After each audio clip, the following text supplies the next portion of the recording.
Nous sommes bel et bien le samedi et c'est l'heure de notre émission Message unique sur la chaîne panafricaine Aoussa 7. Mesdames, Messieurs, bonsoir et bienvenue à vous qui nous rejoignez à l'instant. Je ne suis pas seul comme d'habitude, je suis accompagné de 4 invités que je m'en vais de ce pas vous présenter. À ma gauche, j'ai le prédicateur musulman, Monsieur Alassa. Bonsoir, Monsieur Alassa. Bonsoir, monsieur le journaliste. Nous remercions grandement le Seigneur de l'univers de nous avoir accordé ce temps encore aujourd'hui pour que nous puissions échanger, pour que l'humanité puisse savoir la vérité qui vient de lui. Merci, Monsieur Alassa. À vos côtés, vous avez l'imam Mokhtar. Bonsoir, Monsieur Imam.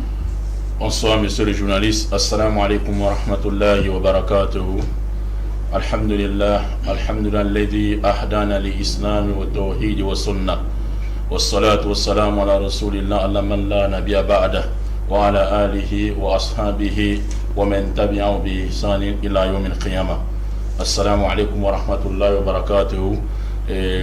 Après avoir remercié Allah et que la paix soit sur le prophète Mohammed sallallahu alayhi wa sallam, je dis bonjour comme ça, bonsoir, n'est-ce pas, pour la paix, la miséricorde et les bénédictions d'Allah soit sur vous, les milliers et les millions de téléspectateurs de la meilleure des chaînes, la meilleure des fréquences Aoussa 7 de par le monde entier, qui sont toujours à nous accompagner chaque samedi.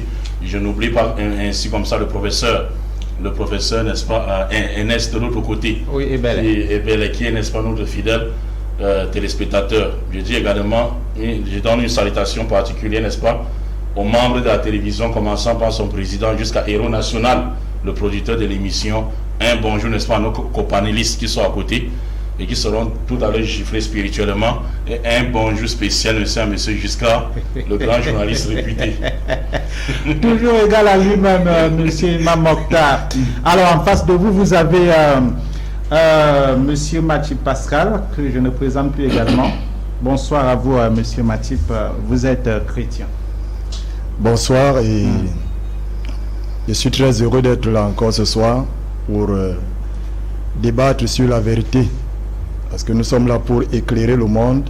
Donc je dis merci à celui qui est le chef de cette antenne et Héros National qui est l'initiateur de cette émission. Et je dis un bonjour aussi à tous les spectateurs, à tous nos téléspectateurs de partout dans le monde qui s'ajoutent au jour le jour à la meilleure des fréquences à Aoussa 7 le samedi pour pouvoir être davantage édifiés. Je crois qu'ils ne seront pas dessus ce soir. Merci. Merci, monsieur Matip. À vos côtés, vous pouvez déjà me passer, donnez-moi le papier là. Merci beaucoup. À vos côtés, donc, vous avez monsieur Elan. Bonsoir, monsieur Elan. Vous étiez là déjà la semaine passée. Oui, bonsoir déjà, monsieur le journaliste Isaac. Je vais bien et bonsoir à tous les téléspectateurs de la chaîne Aoussa 7. C'est un plaisir qu'on se retrouve encore aujourd'hui par la grâce de notre Seigneur Jéhovah. Parce que moi je sais un Dieu qui s'appelle Jéhovah. Et je voudrais que tout ce que nous allons dire ici se passe dans les meilleures conditions. Donc que tout ce qui va se dire ici soit rapporté dans la Bible et dans le Coran.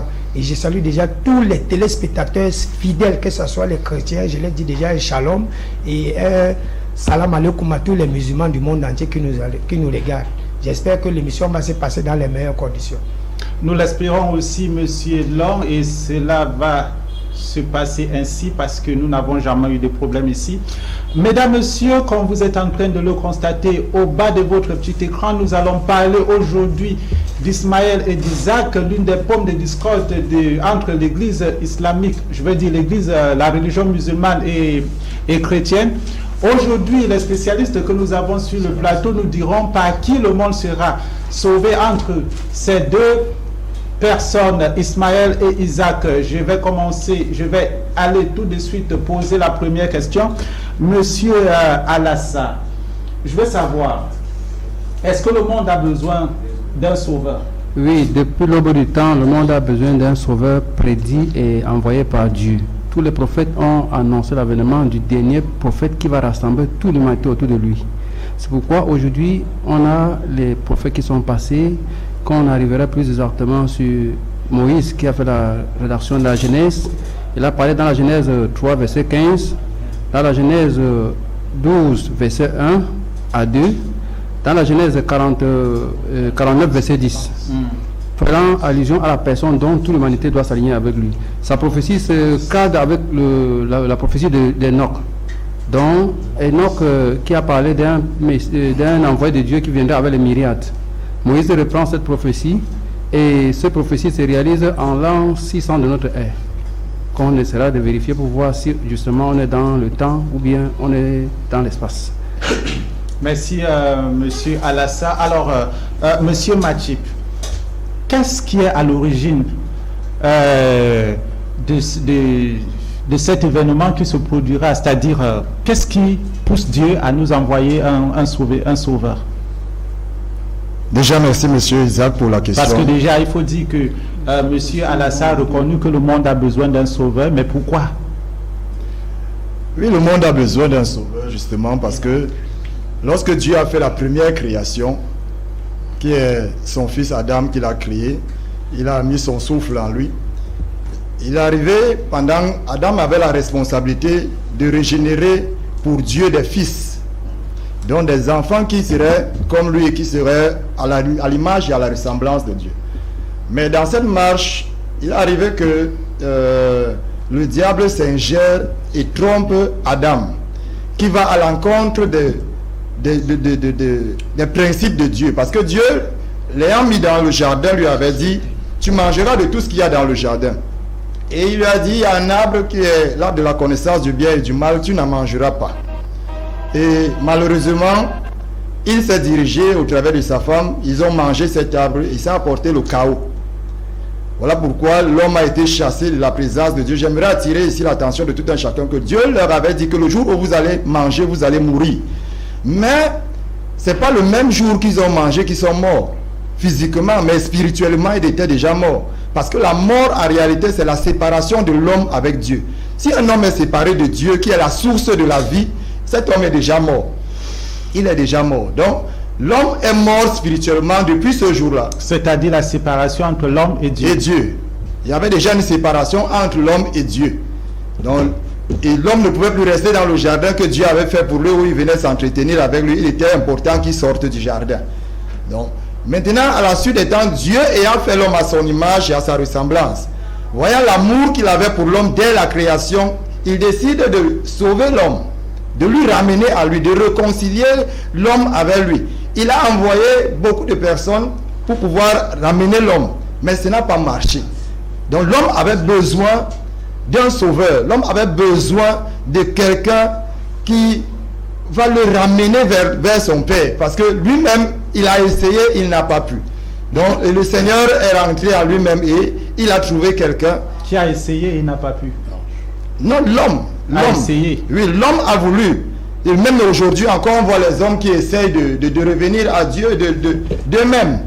Ils essayent par beaucoup de voies. Tous ceux qui se retrouvent dans des sectes pernicieuses et autres choses, parfois c'est des moyens que, parce qu'ils sont ignorants du vrai chemin, ils se retrouvent dans ce chemin par ignorance, ils se disant qu'ils sont en train de se rapprocher de Dieu. Parce que Dieu, c'est la source de toute vie. Si tu es déconnecté de cette source, tu n'as pas de vie. Alors, Imam Mokhtar, c'est difficile à comprendre ce scénario-là. Qu'un Dieu qui connaît tout, un Dieu qui est parfait, un Dieu qui ne fait pas d'erreur, se retrouve à modifier son plan. Il a créé tout parfait et puis à la fin, il faut un sauveur pour tout ramener dans l'ordre. Comment vous expliquez ça? Alhamdulillahi Rabbil Alamin. J'ai comme impression que depuis que l'émission a commencé, nous ne sommes pas entrés en plein fouet dans le sujet. Effectivement. Parce que chaque chose a une jeunesse avant d'arriver, n'est-ce pas, à la fin. Si aujourd'hui on a besoin du sauveur et que les autres parties, les deux parties, nous sommes tous unanimes, chrétiens et musulmans, qu'il faut un sauveur. Pourquoi un sauveur? C'est là. Et le thème, c'est entre Ismaël et Isaac. Oui. Par qui? Parce que le sauveur de l'humanité ne peut pas venir deux enfants. Non. Qu'est-ce qui se passe? Qu'est-ce qui se passait entre les deux? Lorsque j'étais fier, mon ami qui est en face là, il a dit que restons dans la Bible comme dans le Coran. Et ça, c'est ce que nous avons toujours dit ici. Et nous disons plutôt, il fallait plutôt qu'ils disent restons dans les Bibles et dans le Coran. Parce qu'il n'y a qu'un seul Coran et il y a plusieurs Bibles sur la table qu'on voit. Je ne sais pas s'il parle de sa Bible, le témoin de Jéhovah. Et si Allah dit dans le Coran, monsieur le journaliste, Coran chapitre 3, verset 33-34, Allah dit A'udhu billahi minash shaitanir rajim, Inna Allah astafa Adam wa Nuha wa ala Ibrahim wa ala Imran ala alamin. Zuriyatin ba'da min ba'd wallahu sami'un alim. Allah Azza wa Jalla dit dans le Coran, parmi les familles de la terre qu'il a choisi, qu'il a aimé, il a choisi Adam. Et d'Adam, il a choisi sa postérité où viendra Noé. Et de Noé, par Sem, il a choisi la famille d'Abraham. Et par la famille d'Abraham, il a également élevé la famille d'Imran qu'on appelle Joachim, qui est le grand-père de Jésus-Christ. C'est-à-dire, on comprend ici que dans la création d'Allah, Allah avait choisi, n'est-ce pas, à travers, n'est-ce pas, les patriarches, des gens à qui il devait conclure les alliances. Vous allez me permettre de vous couper un peu. Vous allez me permettre parce que nous sommes des profanes, nous nous posons des questions au quartier. C'est pourquoi je commence d'abord. Je voudrais d'abord qu'on nous dise où est-ce qu'on quitte pour en arriver là. C'est ça que je suis en train de faire. Oui, mais je veux savoir, Dieu qui est parfait, qui est bon, comment peut-il faire un monde, parce que quand on parcourt la Bible particulièrement, on dit tout ce qu'il a fait était bon. Maintenant, comment ça s'explique que ce même Dieu qui a tout fait bon se retrouve en train de chercher un sauveur ou d'envoyer un sauveur pour sauver l'humanité? Vous savez, c'est ce que moi j'ai toujours dit, lorsque quelqu'un veut développer quelque chose, donnez-lui le temps. C'est ça, je suis en train de parler de la source. Chaque chose a une genèse. C'est la deuxième fois que je vous dis. Dieu ne s'est pas levé un matin pour dire j'ai choisi un envoyé. Je suis en train de parler de la genèse. Pourquoi Dieu veut envoyer un sauveur? D'accord, allez-y, parce que vous êtes déjà dans Abraham. Vous allez me poser la question dans ce que j'ai développé. On a perdu encore un laps de temps comme ça. Non. Donc, je ne vous ai pas compris. Maintenant, vous êtes en train de me dire que vous étiez en train d'aller à ce niveau. Allez-y donc. Donc, j'étais en train de dire ceci, que Allah avait choisi, n'est-ce pas, la famille d'Abraham, la famille de Noé. Noé d'abord, et sa famille. Et Noé avait 4 enfants. Noé, contrairement aux autres qui disent qu'il avait 3 enfants, sans le Coran, il avait 4 enfants. Il avait Sem, qui était le premier. Il avait, n'est-ce pas, Japhet. Il avait Cham et il avait également Canaan. Mais dans la Bible, Canaan se retrouve dans la position du fils de Cham. C'est une fausseté. On vous a jugé que la Bible n'est pas. Ça, c'est une parenthèse. Maintenant, je reviens maintenant. La famille d'Abraham maintenant. Dieu dit ceci à Abraham. Tout part d'Abraham, parce que les 2 enfants là sont les enfants d'Abraham. Dieu dit ceci à Abraham. Dans Genèse, monsieur le journaliste, Genèse chapitre 7, Genèse chapitre 17, verset 1 à 7. Vraiment, j'espère que vraiment, monsieur le journaliste va faire, n'est-ce pas, cette grâce de nous donner, n'est-ce pas, le temps pour développer cela. Donc ici, dans Genèse chapitre 7, Dieu dit ceci à Abraham. Il dit, marche devant moi. Nous sommes dans Genèse 17, verset 1 à 7. Il dit, marche devant moi et sois intègre, quoi. Je suis allé chercher les passages. Allez-y. Oui, je suis allé chercher les passages, n'est-ce pas, de Genèse 17, verset 1 à 7.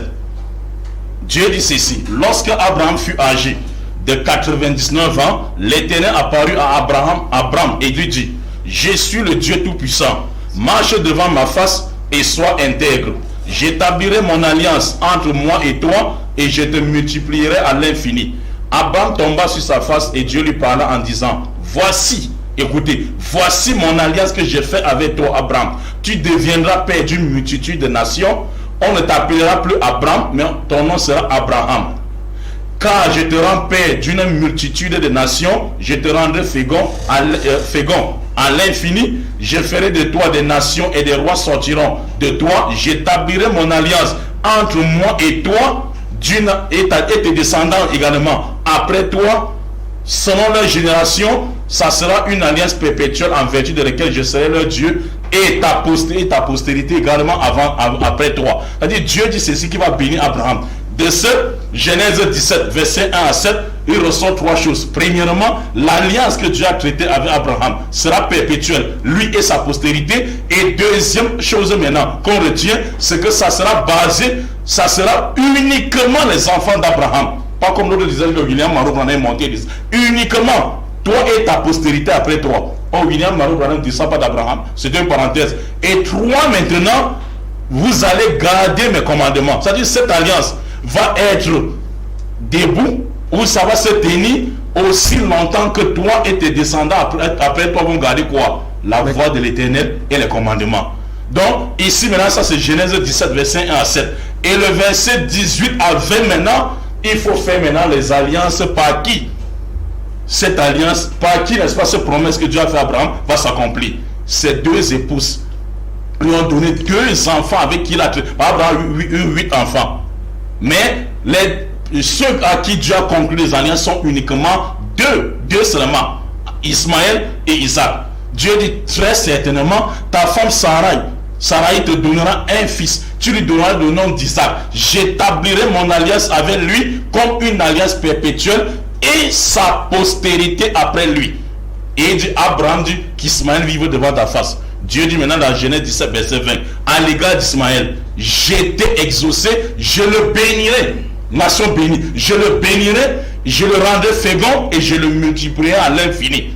Donc on comprend ici que de l'autre côté il y a la promesse Ismaël, de l'autre côté il y a, n'est-ce pas quoi, l'alliance à Isaac et sa postérité après lui. Et que cette alliance devait perpétuer et durer aussi longtemps que sa maison doit garder la voix de qui? La voix de l'Éternel. Et Dieu conclut des alliances toujours par un messager.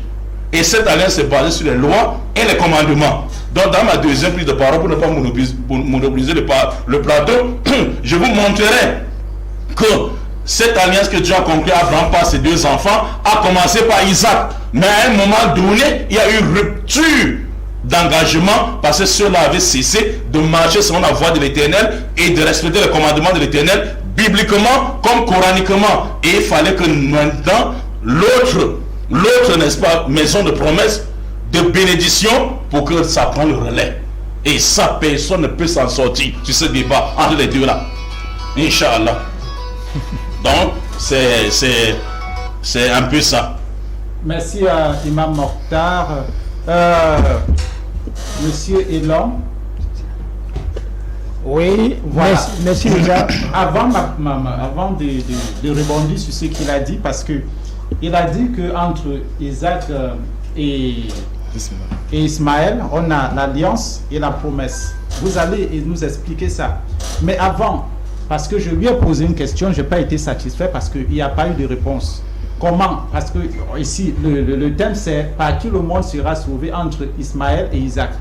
Alors, on parle d'un sauveur du monde.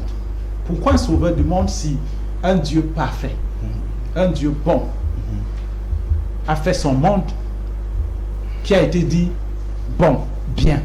Tout ce qu'il a fait était bon. Oui, merci déjà, monsieur le journaliste, de me passer la parole. Après, vous pourrez répondre. Enfin, oui. Allez-y. Oui, je vais un peu revenir sur ce que le frère Pascal a dit tout à l'heure. D'accord, vous êtes libre. La situation mondiale de tous les humains aujourd'hui, de toute l'humanité vient par qui? Par Adam. Comme vous venez de le dire, Dieu a créé son monde. Et ce monde-là, il a créé parfait. Et lui-même, il a dit que tout ce que j'ai créé est bon. Mais qu'est-ce qui a amené maintenant lui-même à faire en sorte que la création de Dieu, que lui, il a mis la conclusion qu'elle est bonne. L'humain a décidé de pécher contre son père, Adam.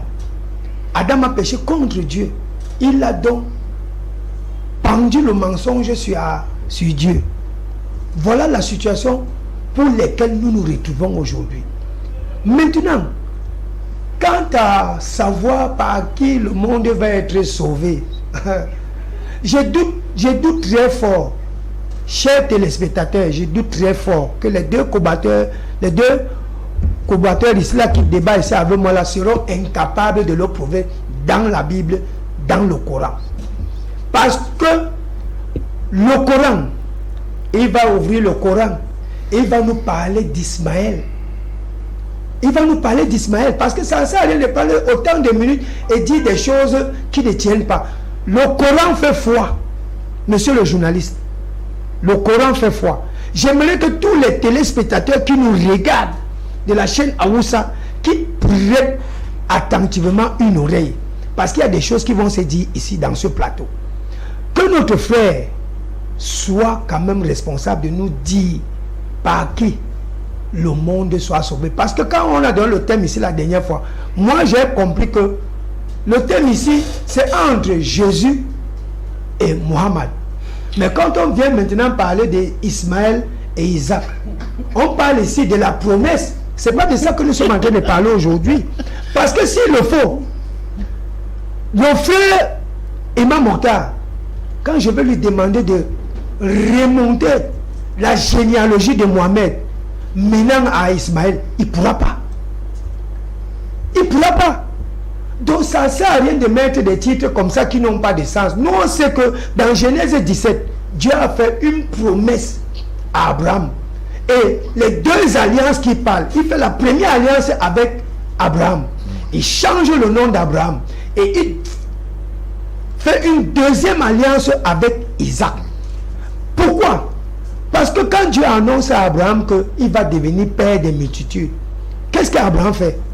Il sait déjà qu'il a un premier fils. Il sait déjà qu'il a un premier fils. Mais qu'est-ce qu'il fait? Il dit que Ismaël vive devant Dieu. C'était pourquoi? C'était pour que Dieu n'oublie pas Ismaël. Parce que Ismaël c'est son fils. Mais la promesse, l'alliance c'est quoi? C'est un contrat. C'est comme un homme et une femme s'unissent dans les liens sacrés du mariage. Le mariage c'est un contrat. Et c'est la même chose. Dans le cas d'Ismaël, Dieu dit à Abraham que pour Ismaël, je ne l'oublie pas. Je ne le néglige pas. Je ferai de lui aussi une grande nation. Dans le verset 18 qu'il donne, si on prend Genèse chapitre 26, verset 4, Dieu répète la même alliance, la même promesse qu'il a fait à son père. Il dit, toi Isaac, aujourd'hui, je conclus une alliance avec toi. Pourquoi? Parce que ton père a marché dans la droiture, il a marché selon mes commandements. Alors je fais donc la même alliance avec toi. Si Dieu a fait une alliance avec Ismaël, que le frère musulman nous montre ça dans la Bible, là où Dieu dit que j'ai fait une alliance avec Ismaël. Je voudrais que ça soit clair. D'accord, puisque vous avez été interpellé, ça c'est... je vous laisse répondre. Oui. Vous voyez que le niveau du débat est très bas du côté des chrétiens, malheureusement. Il dit, on est ici, écoutez, on va commencer à exposer l'ignorance maintenant. Regardez comment le niveau est bas, les téléspectateurs. Je savais qu'en venant sur le plateau, on va parler entre Jésus et Mohammed, qui est le sauveur de l'humanité. Mohammed descend de qui? Il descend d'Ismaël par son fils Kédar, qu'on appelle en arabe Aknam. Et je vais te donner la généalogie ici. Tu ne seras pas capable de contredire. Donc ne pose pas les questions qui vont te dépasser. Deux, maintenant, Jésus descend de qui? Il descend d'Abraham par Isaac. Mohammed descend d'Abraham par Ismaël et Jésus descend d'Abraham par Isaac. Ça a changé quoi sur le thème qu'on a mis là? J'ai dit le niveau est tellement bas. Maintenant on a de vous montrer pourquoi les deux. Pourquoi les deux? C'est ça nous sommes en train d'expliquer ici, monsieur le journaliste. Pourquoi les deux? Et j'avais coupé ici en route. Pourquoi? L'alliance, c'est un... J'ai dit quoi? Dieu dit ceci dans Deutéronome. Il a dit on parle avec la verset biblique.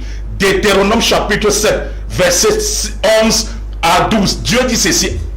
Il dit à Moïse, il rappelle, parce que c'est chez Moïse que Dieu a commencé l'alliance qu'il a promis par qui? À Abraham par son fils Isaac. Dieu dit, je te rappelle la voie, l'alliance que j'ai fait avec tes pères, j'ai conclu avec tes pères. Il dit Dieu d'Abraham, Dieu d'Isaac et de Jacob, dans la maison d'Isaac, par Moïse. Et Dieu dit ceci maintenant, vous serez mon peuple aussi longtemps que vous allez garder la voie de quoi? La voie de l'Éternel, c'est-à-dire les commandements. Et pour preuve, Dieu a donné 613 commandements à Moïse. Dit ceci aux enfants d'Israël de garder ce commandement. S'ils gardent cela, alors ils ne seront point affligés. Et si maintenant ils ne gardent pas ce commandement, comme il est dit dans Deutéronome chapitre 28, j'ai mis la malédiction, la vie et la mort, malédiction et bénédiction. Si vous respectez mes commandements, vous serez bénis. Et si vous vous détournez de mes commandements, même un seul, vous serez maudits. Voilà là où l'alliance que Dieu avait conclue avec Isaac, ça a commencé dans la maison d'Isaac par Moïse. Même l'école du dimanche, simple. Qui part à l'école du dimanche connaît que c'est Moïse. Et ils avaient le prophète Élie, qu'on appelle Ilias, ou Ilias dans l'islam. Il est venu rappeler cela que non. Dans 1 Roi 19, verset 14, qu'ils n'ont pas gardé la voie de l'Éternel. La malédiction est tombée sur eux parce qu'ils tuaient injustement les prophètes et ils s'étaient tournés vers l'idolâtrie. Et le prophète Mohammed sallallahu alayhi wa sallam a, n'est-ce pas, emboîté le même pas d'Élie en disant ceci que l'Israël s'est égaré dans l'idolâtrie par une femme étrangère appelée, cette femme s'appelait Jézabel. Lorsque Israël s'est divisé en deux, le nord et le sud, celui qui a fondé la capitale du sud, il s'appelait le roi Omri. Il avait un fils qu'on appelait le roi Achab. Quand Achab a pris le pouvoir, il a épousé une femme étrangère appelée Jézabel. Cette femme a ramené le dieu Baal que Israël n'avait jamais connu. Voilà là où maintenant la rupture de l'alliance avec Dieu a commencé. Ils ont commencé à faire l'idolâtrie. Mais qu'est-ce qui s'est passé maintenant? Isaïe dit dans Isaïe 24, versets 4 à 6. Le pays est languissant, triste. Ils violaient les lois de l'Éternel à cause de l'idolâtrie. Les meurtres et justifiés des prophètes. Il dit maintenant, il ne reste qu'un petit nombre d'entre eux qui sont restés dans le droit chemin. Et le Coran a renchéri cela dans le Coran chapitre 5 verset 12 à 13. Allah dit, nous avons pris l'engagement des enfants d'Israël. Nous nommons 12 chefs d'entre eux. Allah dit, je suis avec vous pourvu que vous accomplissiez la prière, la salat, vous acquittez la zakat, vous aidiez mes messagers. Allah dit, à cause de leur violation d'engagement. C'est-à-dire la maison d'Isaac, nous sommes là-bas, Israël, par Jacob, le fils cadet d'Isaac, il dit à cause de leur violation d'engagement, nous avons endurci leur cœur.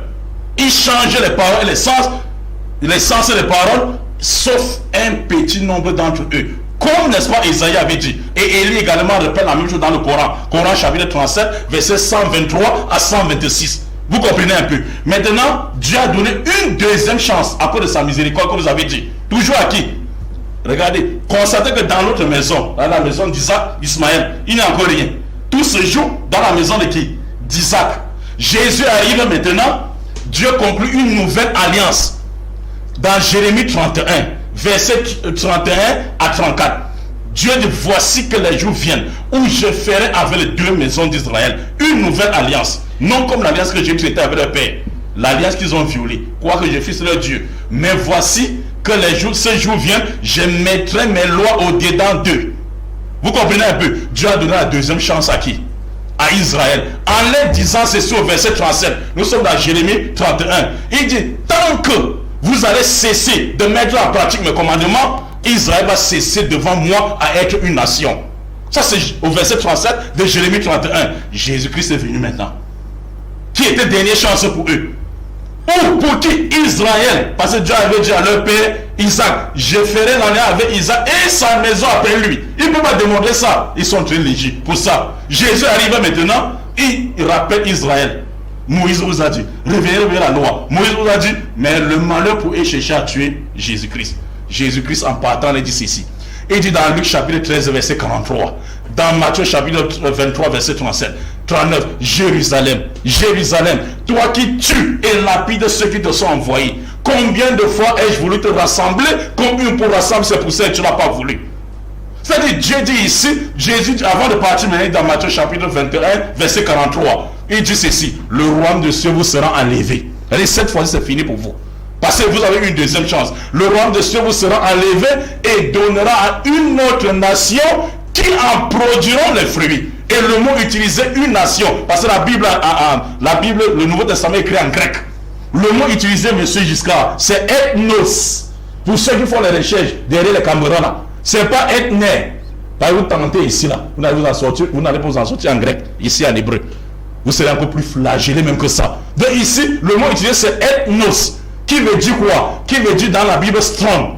La Bible Strong, ou bien encore le dictionnaire Strong, n'est-ce pas, de la Bible, qui veut dire une race. Une race. Une ethnie qui n'est pas l'humanité tout entière. Jésus dit, en d'autres termes, le royaume de Dieu vous sera pris, Israël. Et le royaume de Dieu, c'est quoi? C'est la religion. Le royaume de Dieu vous sera pris. Vous savez, le royaume est toujours fondé par un roi. Et donnera une autre nation. Quelle nation? Parce que, messieurs Giscard, écoutez cette partie que je vais vous développer. C'est très important. Oui, la partie là, c'est quoi? Si Israël est effacé dans le cahier de la vie éternelle selon Jésus, et que ce n'est pas Ismaël, ça veut dire que la race d'Abraham a disparu aux yeux de l'Éternel.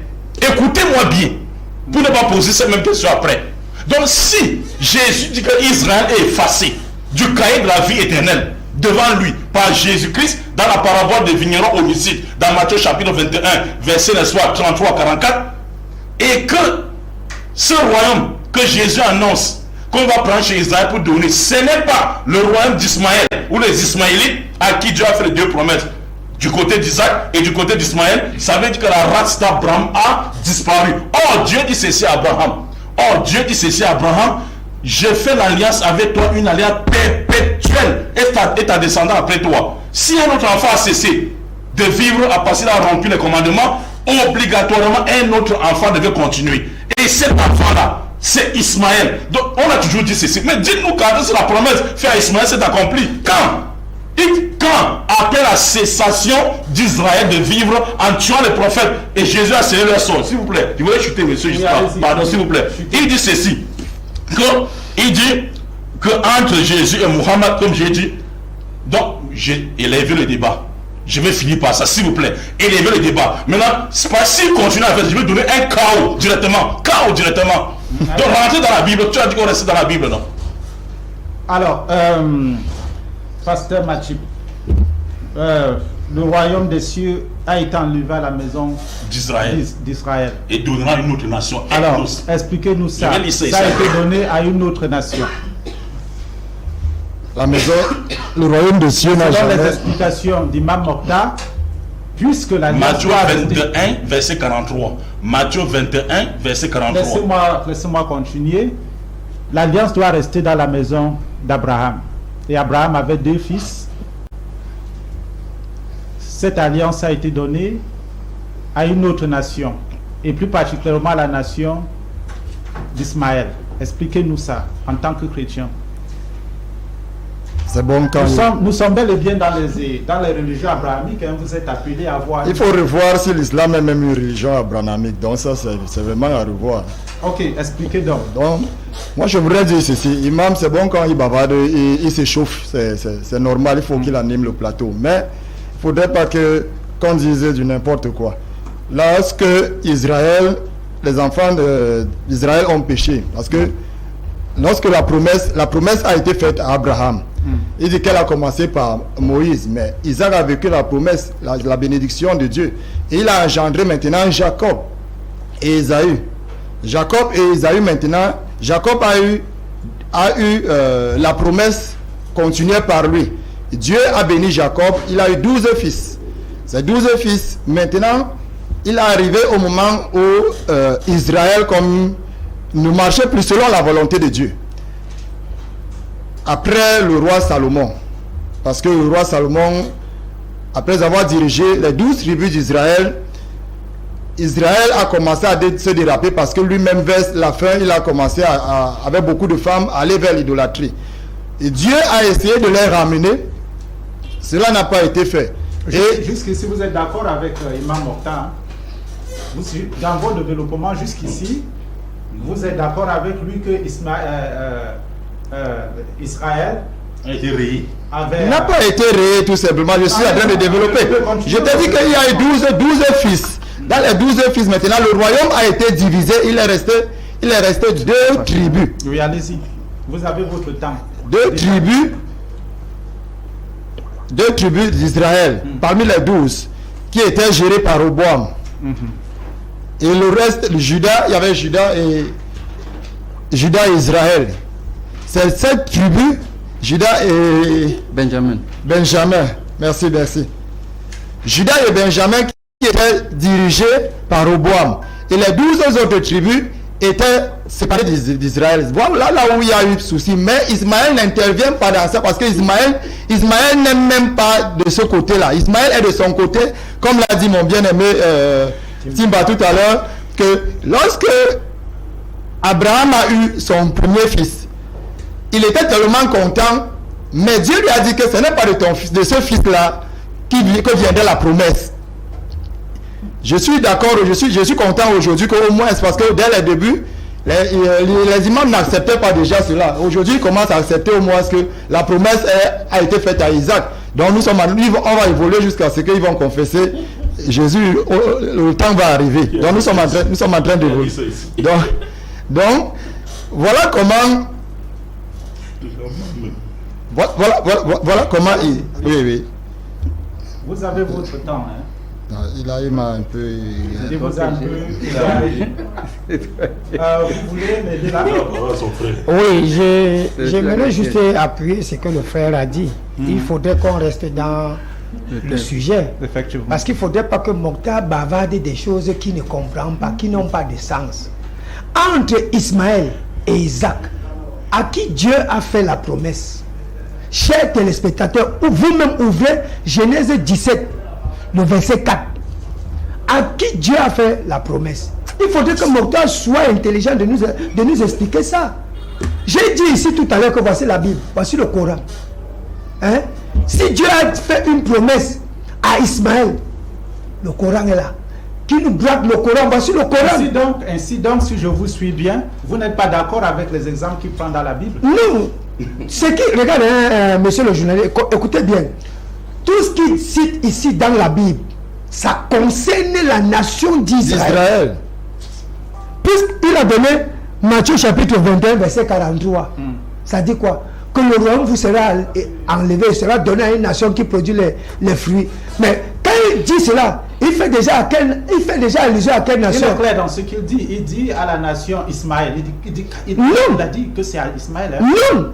D'accord, c'est ce nom que... Si c'est Ismaël qui le montre dans la Bible, et dans le Coran. Pourquoi ça ne serait pas Ismaël? Ça ne serait pas Ismaël parce que Dieu a signé un contrat avec Isaac. Il dit, je vais le lire. Genèse chapitre 17, verset 4. Oui, je multiplierai ta sémence comme les étoiles des cieux et je donnerai à ta sémence tout ce pays. Et par le moyen de ta sémence béniront à coup sûr toutes les nations de la terre. Dieu dit, comme ton père a marché, comme toi tu marches comme je veux. Tout ce pays, si je vais te donner ça. C'est la promesse. Maintenant, il dit que quoi? Comment est-ce que les nations vont être bénies? Il dit que c'est pas le fait que Isaac marche bien selon les ordres de Dieu, comme son père a marché. Il dit que toutes les nations seront bénies. Moi, je voudrais que l'imam Mokhtar rende notre débat professionnel. Si Ismaël a reçu la promesse et l'alliance, le contrat de permettre à toute l'humanité d'être sauvée, il n'y a qu'un seul livre. Voici le Coran. Et il a donné Matthieu 23, verset 43. Je vais lui mettre la piqûre dans son Coran, dans sa chaussure. Si c'est comme ça, la sourate 62, ayat 2, dit que la nation arabe était des idolâtres. Et à quel moment Dieu aurait donné le royaume à la nation arabe? Et la nation qui était à la tête de cette nation, Mohammed. Quand? Puisque c'était des égarés. À quel moment Mohammed va venir accomplir cette promesse? Si le frère est sérieux, voici le Coran. Je dis et je répète, c'est la Bible qui fait foi. C'est la Bible qui fait foi et le Coran qui fait foi. Et il a parlé des choses. Dieu a fait l'alliance avec qui? Avec Abraham. Il a fait l'alliance avec David. Il a fait l'alliance avec Jacob, Salomon. Il a fait l'alliance avec Jésus. Est-ce qu'il peut démentir ça? Bon, il dit, j'aimerais un peu le surprendre. Quand il parle d'Ismaël, que Kéda a eu des fils et c'est par Kéda que Mohamed est né. Je lui dis encore que c'est très faux. Ismaël a épousé une Égyptienne. Ismaël était quoi? Il était un Hébreu. Et sa mère une Égyptienne. C'est pour ça que je lui mets au défi. S'il faudrait que l'humanité soit sauvée par Ismaël, qui me remonte la généalogie de Mohamed, menant seulement à Kéda. Parce qu'il a dit que Kéda a eu des fils. Il ne connaît pas. Moi, j'ai interrogé la Bible. La Bible ne nous dit pas le nombre d'enfants que Kéda a. Ça n'existe pas dans la Bible. Peut-être il va apporter une innovation en me donnant le verset là où il est dit que Kéda a eu les enfants. S'il faudrait que ça soit comme ça pour qu'on remplisse les conditions aussi, il faudrait qu'il ouvre le Coran, qu'il nous montre cela. Parce que l'humanité, nous parlons ici, l'humanité sera sauvée par qui? Par Ismaël ou Isaac. Il faudrait donc que les conditions soient remplies. Maintenant, si c'est selon ce que lui dit, c'est pas Mohamed, il va prendre son baptême ici aujourd'hui. Parce que j'ai dit la semaine dernière, l'humanité n'a pas besoin d'un pécheur. Amen. Et il le sait très bien. L'humanité n'a pas besoin d'un pécheur. Quand on parle de contrat, frère, monsieur le journaliste, allez-y. C'est un contrat de vie. Parce que ce que nous sommes en train de parler ici, nous parlons de la vie éternelle. La semaine dernière, nous avons eu un thème ici. Quelles sont les prophéties de la fin des temps? Et nous avons énuméré les prophéties, les signes de la fin des temps. Et aujourd'hui, il est donc question de savoir qui va venir donner à l'humanité cette paix-là. Parce qu'il est question de la justice de Dieu. Moi, je voudrais que mon frère ici, les versets montent et descendent. Rentrons dans notre thème. Est-ce que Dieu a-t-il fait une alliance avec Ismaël? Imam Mokhtar ou Alassa? Le Coran est là. C'est tout. D'accord, je m'en vais lire d'abord ces messages que nous recevons. Bonjour monsieur, je viens vers vous pour vous demander si vous faites exprès d'inviter les incompétents sur les plateaux. Je ne sais pas qui est incompétent. Alors, pour faire le débat avec un débat interreligieux avec Imam Mokhtar, je l'ai demandé. Je l'ai demandé, bon, il a écrit comme ça, un défi dans les médias ainsi que mon frère Thierry, le russophone, que j'avais invité au Cameroun. Mais ce monsieur nous a fui comme un rat. Je ne sais pas de quel monsieur vous parlez, il se reconnaît certainement sur le plateau. Dites-lui que s'il est garçon, il accepte un défi ouvert entre lui et moi parce que ses frères Imam Ibrahim et Abi Marwan n'ont pas pu, ainsi que l'imam Nsanga de Yaoundé. Je ne sais pas de qui il parle ici. Je ne sais pas de qui. Il parle d'imam. Si les garçons qui répondent à notre invitation sur votre plateau sur le thème de son choix, Bible et Coran, mais je vous promets qu'il ne va pas s'en sortir. Ce soi-disant pasteur à gauche est un incompétent notoire. Bon, je ne sais pas qui a envoyé ce message, mais je l'ai quand même lu. Alors, je viens vers vous. Oui. Monsieur Alassa. Écoutez, hein, Oui.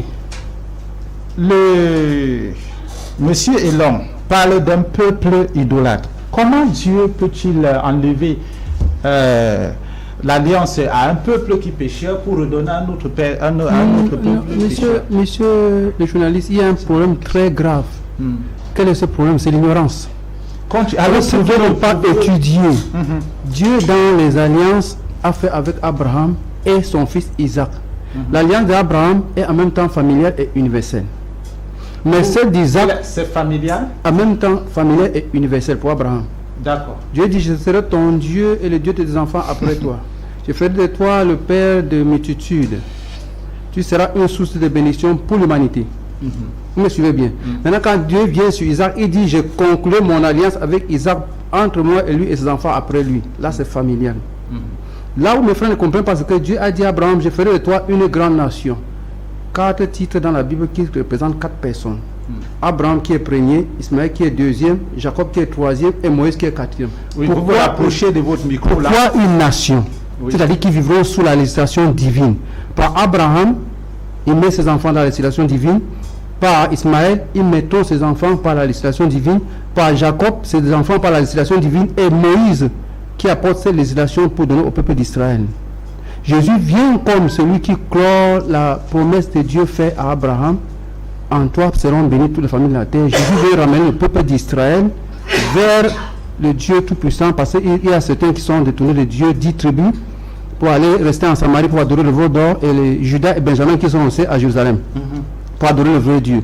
Maintenant, quand Jésus vient, c'est pour leur faire comprendre qu'ils sont hors du chemin, qu'ils reviennent sur le chemin droit, en attendant le dernier prophète.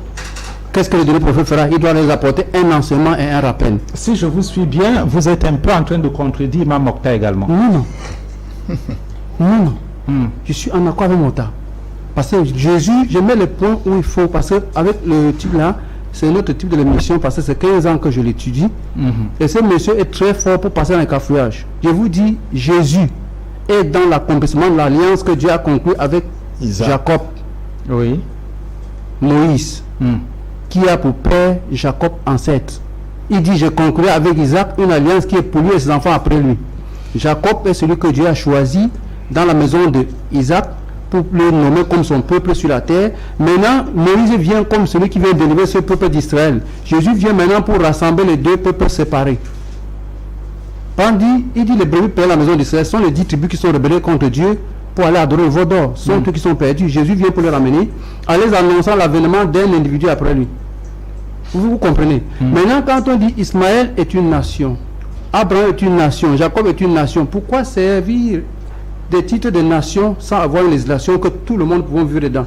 Maintenant, les prophéties passées nous font comprendre que dans Genèse 3, Donc Jésus, c'était pour rassembler les deux maisons. les deux maisons, Il n'était pas question d'enlever l'alliance à une maison pour le donner mettre à à une une autre. autre. j'ai dit, il rassemble les deux maisons pour les confier à quelqu'un qui vient après lui. Donc il n'enlève pas l'alliance à une nation pour donner à une autre. J'arriverai là-bas, mon frère. Quand je dis Jésus annonce quelqu'un qui vient après lui, ça veut dire qu'on vous la prendra et la donnera à une nation. Laquelle? La nation qui n'a pas eu de loi divine, c'est celle d'Ismaël. Vous comprenez? Ismaël étant le père de tous ceux qui sont descendus de lui, de Nebajok, qui est le deuxième fils maintenant, Kedar, dont on en parlera plus de lui ici, dont Dieu a fait beaucoup de citations sur Kedar dans la Bible.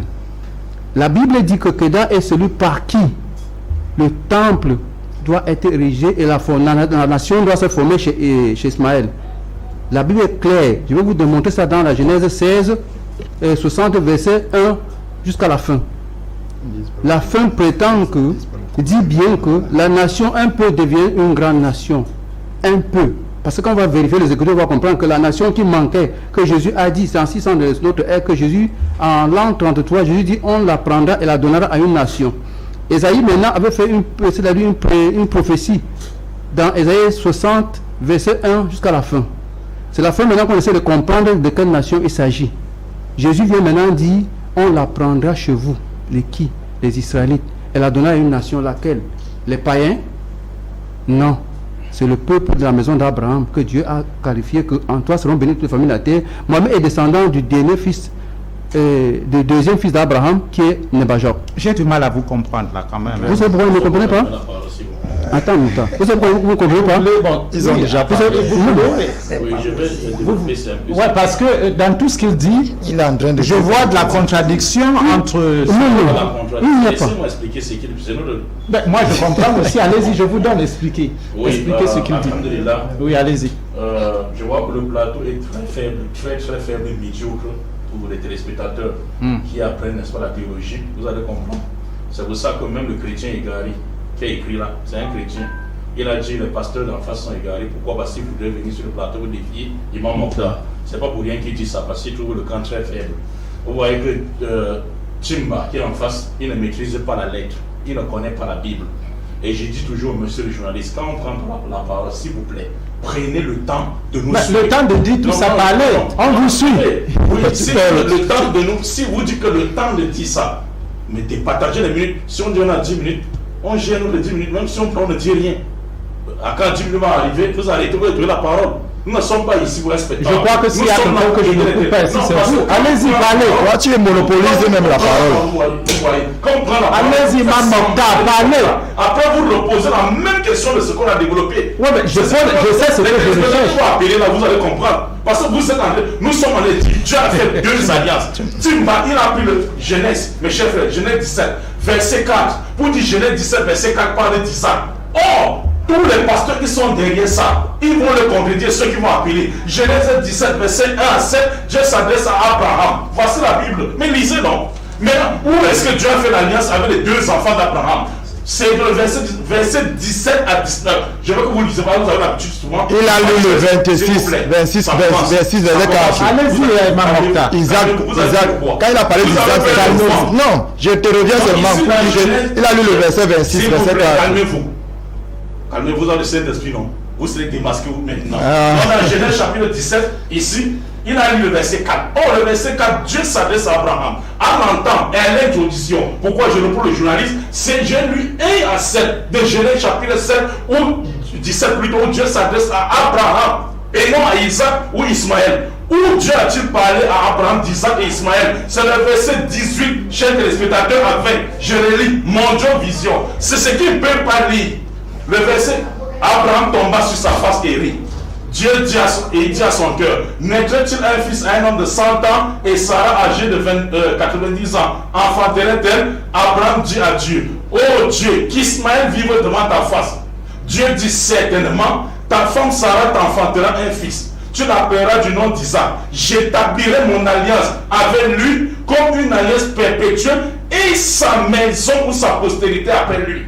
Donc quand on récite, le journal va prendre la parole, on revient, on sort du thème. Non. Et donc les téléspectateurs, ce que j'ai toujours dit, je ferai l'alliance avec Isaac et sa maison, sa postérité après. Demandez à ses qu'est-ce est la maison d'Isaac, au lieu d'aller dans tout ce qui nous sert pas dans les débats. Et le verset maintenant suivant, Dieu dit, à l'égard d'Ismaël, il a dit, montre-moi.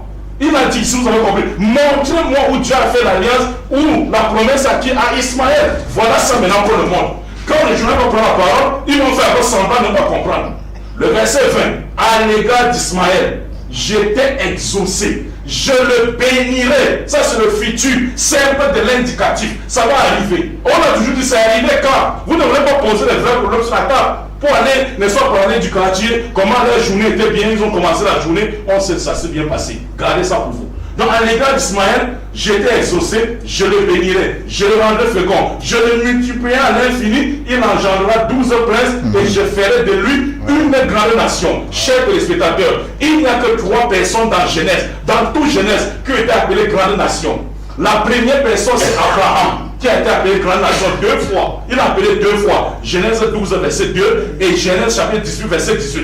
La deuxième personne appelée grande nation, c'est Ismaël. Genèse chapitre 17, verset 20, comme vous avez entendu ici, et Genèse chapitre 21, verset 13. Verset 18 plutôt. Et la dernière personne, une fois, qui a appelé grande nation, c'est Jacob. Parce que quoi? Le fils d'Isaac, ou Israël, avec qui Dieu a conclu l'alliance, sortira dans Genèse 46, verset 3. Mes chers frères, maintenant, Dieu a fait l'alliance ici pour dire que ça va cesser de vivre devant ma face s'il ne respecte plus mes commandements. Et là-bas, la promesse, on a montré où il y a eu la cessation, où Israël violé. Mais dites que l'Israël va violer la loi de l'Éternel, non? On vous donne les versets. Et Jésus dit dans Matthieu 21, 43, le roi de Sion vous sera enlevé. Si ça a été enlevé, ça a été mis. Et il y a des téléspectateurs, ça a été mis où? Voilà ce passage. Je ferai l'alliance avec Isaac et sa maison après lui. Ça a commencé par Moïse. Tous les grands pasteurs, voilà pourquoi le pasteur qui écrit là, il a dit ça, c'est les ignorants. En face, Dieu dit ceci. Jésus dit ceci, mes chers frères. Le roi de Sion vous sera enlevé et donnera une autre nation qui en produira, n'est-ce pas, les fruits. Maintenant, j'ai posé une question ici. J'ai attendu un journaliste répond ma question sur la table. Si Dieu a fait 2 années avec 2 enfants, avant n'avait pas que Ismaël, Isaac, il avait 8 enfants. Pourquoi la Bible met-elle l'accent sur Ismaël et Isaac? Il avait 6 enfants avec Étude, non? Un autre enfant l'appelle Madian, où doit sortir, n'est-ce pas, le prophète de l'Islam l'appelle Choyé, et les chrétiens l'appellent Jétro. Jétro. Mais pourquoi a-t-il mis l'accent? La Bible a mis l'accent sur Ismaël et Isaac. Quand c'est arrivé pour Isaac, quand c'est arrivé pour Ismaël, quand ça a cessé chez Isaac, quand ça a cessé chez Ismaël, et il dit les téléspectateurs. Donc faisons une émission, n'est-ce pas, professionnelle et classique. Maintenant, il dit ceci. Il dit, le pasteur Matthieu dit ceci, quand on a parlé de Roboam dans l'Israël du Nord et Roboam de l'Israël du Sud et Jéroboam dans l'Israël du Nord n'a pas entendu Mohammed. Regardez l'ignorance chronique. Chaque fois qu'il prend la parole, il exhibe une partie de son ignorance. Il ne sait pas que après la mort du roi Salomon, 913 avant Jésus-Christ, l'Israël s'est divisé en 2. Le nord, capitale Samarie, qui était fondé par le roi Omri, 817 avant Jésus-Christ, et le sud, capitale Jérusalem fondée par le roi David. Et c'était, n'est-ce pas, le fils successeur de Salomon qui était au sud, réduit à 3 tribus seulement, qu'on appelle Roboam, et Jéroboam qui était l'ancien officier de Salomon, qui a été exilé en Égypte. Ils ne connaissent pas la lettre. Eux, ils passent le temps à lire les versets bibliques, ils ne connaissent pas l'histoire de la rédaction de la Bible, parce qu'aucun de leurs pantalons n'a frôlé le banc de la théologie. Ils ne connaissent pas ce qu'ils disent. Maintenant, l'homme pour la parole, maintenant, il dit Genèse 17, 40, on parle à Isaac. Genèse 17, 40, Dieu s'adresse à Abraham. Dieu s'adresse à Ismaël au verset 18, à Isaac au verset 18. C'est un coup biblique et historique, et même dans la langue française. Et il s'adresse à Ismaël pour le cas d'Ismaël au verset 20. Lis le verset 20. Tu nous dis quand est-ce que c'est futur de je le bénirai. Futur serbe de l'indicatif. Même dans la langue française. Et vous nous dites quand est-ce que je n'ai pas vu la généalogie. Donne-moi la généalogie de Muhammad.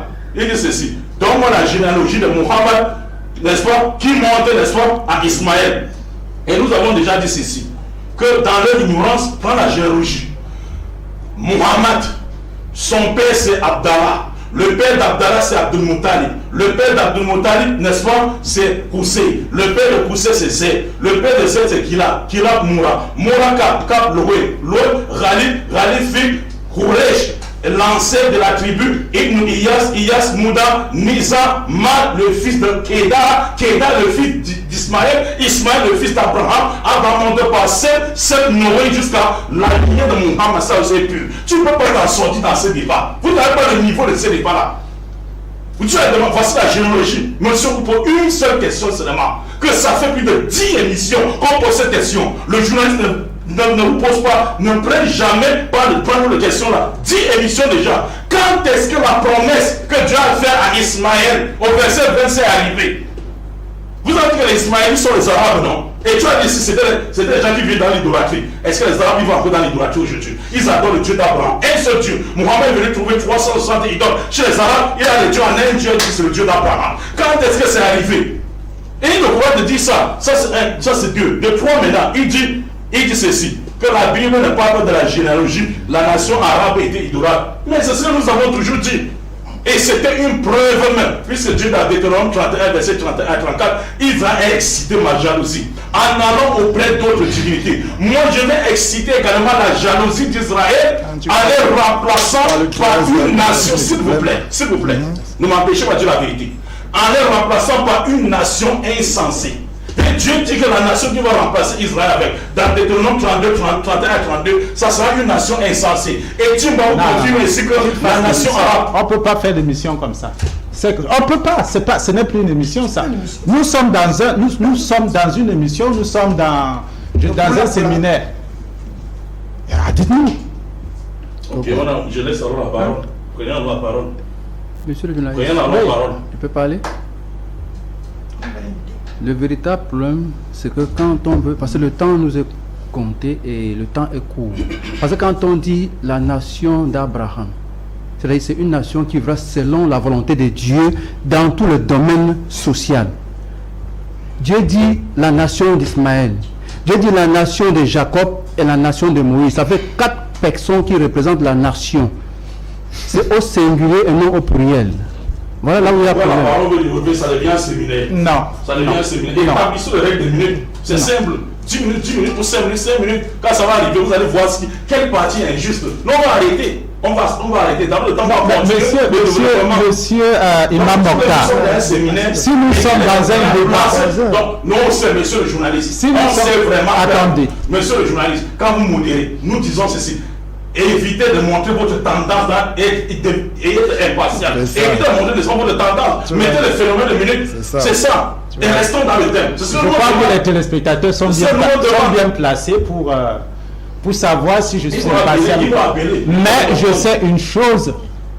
C'est que dans un plateau, on n'est pas obligé d'être d'accord tous. Ils ne sont pas obligés d'être d'accord avec ce que vous dites. On ne force pas. Nous disons aux téléspectateurs, donnez-nous une minute. C'est tout qu'on réclame. Nous n'avons pas besoin d'eux. On ne cherche pas à les convaincre, on cherche à les vaincre. On ne cherche pas à les convaincre. Alors, nous allons prendre une pause et puis on vous revient après.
Alors, mesdames, messieurs, nous sommes de retour sur le plateau. Il est plus calme maintenant. Moi, je reviens vers vous, monsieur Alassane. Vous avez dit le rôle de Jésus était de rassembler les deux nations séparées pour les confier à quelqu'un qui vient après lui. Voilà. Pour vous, cette personne qui venait, c'était qui? C'est le descendant d'Ismaël, Mohammed sallallahu alayhi wa sallam, le dernier des prophètes, le sceau des prophètes. Et son rôle, il venait pour universaliser le monde dans le culte pur. Voilà son rôle. Jésus vient pour orienter les deux peuples séparés sur le culte pur en attendant l'avènement du dernier prophète qui vient donner un enseignement et un rappel sur ce que lui-même il a dit. Donc les gestes sont clairs. Bien, je vous donne la parole. Oui, merci encore une fois de plus, monsieur Giscard. Vous-même, vous voyez que nos frères musulmans sont dans les difficultés. Hein? Il dit des choses qu'ils ne peuvent pas soutenir dans le Coran. Voici le Coran ici. Si le Coran parle d'Ismaël et de la promesse, parce qu'il est dit dans un verset du Coran que Allah n'a rien omis d'écrire dans son livre, ça voudrait dire que Allah n'a rien oublié dans son livre. Si on parle d'Ismaël, j'ai dit ici tout à l'heure, le frère n'a pas bien compris le verset que j'ai donné. Quand je parlais ici que Dieu a fait une promesse avec Isaac, je parlais de Genèse 26, le verset 4, où il a confondu à Genèse 17, le verset 20. Je parlais d'Isaac. Voici le Coran ici, le livre des musulmans. Voyez les deux musulmans qui sont en face de moi. Voici le Coran. Si Allah a fait une alliance avec Ismaël, voici le Coran. Si mes deux co-débatteurs là sont un peu sincères, parce que j'attire l'attention de nos chers téléspectateurs qui nous regardent un peu de partout, qui ont laissé leurs obligations pour nous suivre. Voici le Coran, voici la Bible. Si Ismaël a reçu une promesse, la Bible a une alliance. Si Dieu a fait une alliance avec, comme dans la Bible, vous voulez dire. Comme dans la Bible. Voici le Coran. Genèse 17, verset 20. Voici le Coran. Voici le Coran. Mais lis Genèse 17, verset 20. Non, tu permets. Ne fais pas ce qu'on faisait à Bepanda. Nous sommes à l'antenne ici, c'est professionnel. Donc tu te calmes. J'ai dit voici le Coran. Dieu a dit des choses, il a fait des choses, il s'est lié des contrats avec ses fidèles serviteurs. C'est la même chose avec le Coran.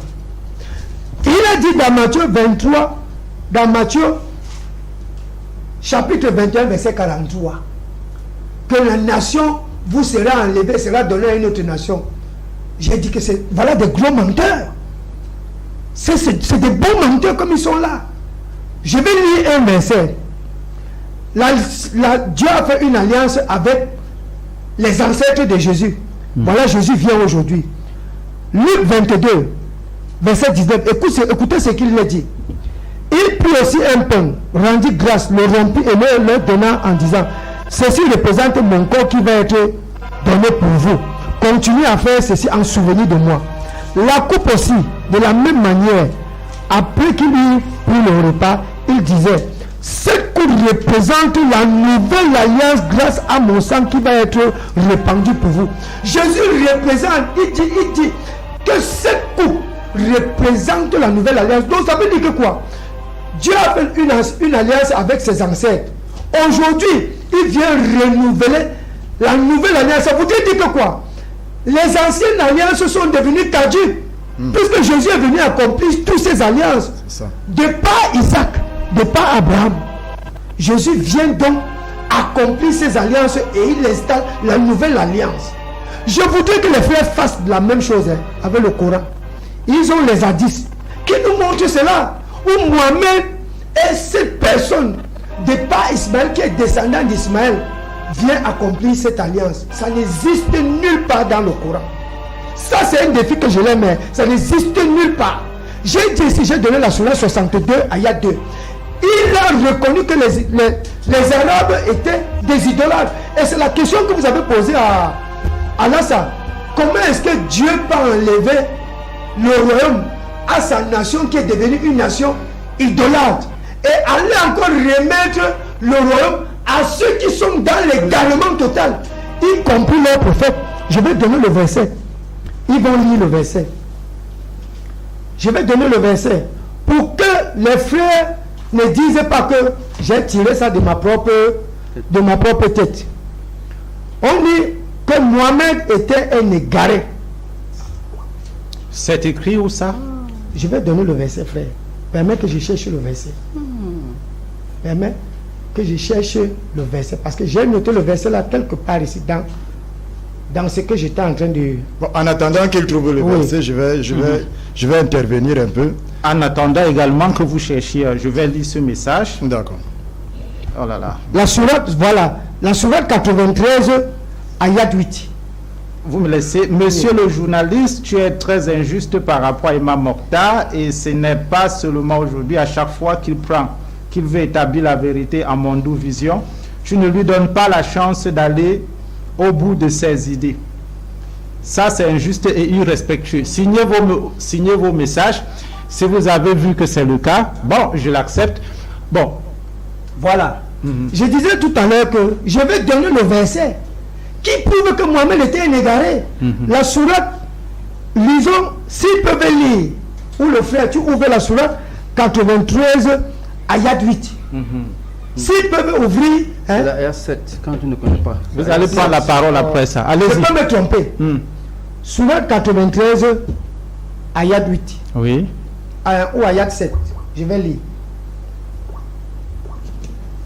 Tu peux nous lire le verset là, le temps que Nous n'avons pas trouvé égaré. Très bien. Nous t'avons guidé. Ne t'avons-nous pas trouvé égaré? À quel moment Mohamed était égaré? Parce que ce verset-ci, quand on prend le tafsir d'Ibn Kathir, le tafsir de la sourate 93, ayat 7, nous explique que Mohamed s'est retrouvé égaré quand il était petit. Égaré, c'est-à-dire, parce que quand les enfants, quand vous dites tout à l'heure, tout de suite, je vois un enfant qui sort et qui se... Voilà. Égaré dans la parole de Dieu. Voilà. Non, Mohamed était encore petit. La sourate précise ici que Mohamed était égaré lorsqu'il était petit. Bon, à quel moment cette sourate-ci, Mohamed a-t-il reçu ça?